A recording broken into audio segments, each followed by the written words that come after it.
अस्सलाम वालेकुम जी, की हाल जे दोस्तों? ठीक हो? उम्मीद करना कि सारे दोस्त ठीक होंगे। अच्छा जी, ए भाई हुनी आए ना साडे कोल बैग लैन। अस्सलाम वालेकुम जी वालेकुम भाई, की हाल है? ठीक ठाक हो? अल्हम्दुलिल्लाह ठीक ठाक। अच्छा जनाब, कित्थों आए हो तुसीं? साडा पिंड जनाब किंगरा मोड़ साइड ते सैने वाला पिंड है 4 बजे को 4 बजे दे लागे, यानी कि सब्ज़पीर मोड़ां दे लागे आ पिंड। ते तुहानू दुकान दा किस तरह पता चलिया? जी थोड़ा नेट ते देखिया थोड़ा सिस्टम दुकान दा यानी इंटरनेट तू वीडियो वेखी है, जेहड़ी असीं वीडियो लाई दी। ते किन्ने बैग लेना?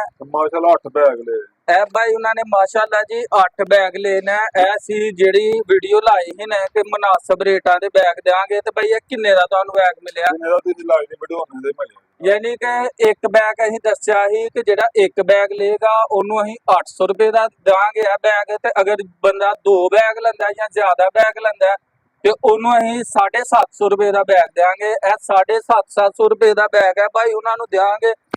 ਇਹ ਜੇ ਬਿੱਲ बनाना है।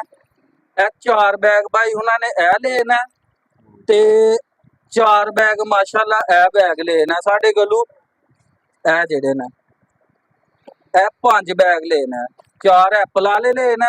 ते वीडियो नू ज्यादा तो ज्यादा शेयर करो, लाइक करो ते दुकान ते आओ इंशाल्लाह। पूरे जफरवाल च पूरे इस इलाके च कोई भी इन्हां रेटां दे तुहानू बैग नहीं देगा जिन्हां रेटां ते जफरवाल रिजवान बैग हो सो तुहानू ए बैग मिलणगे।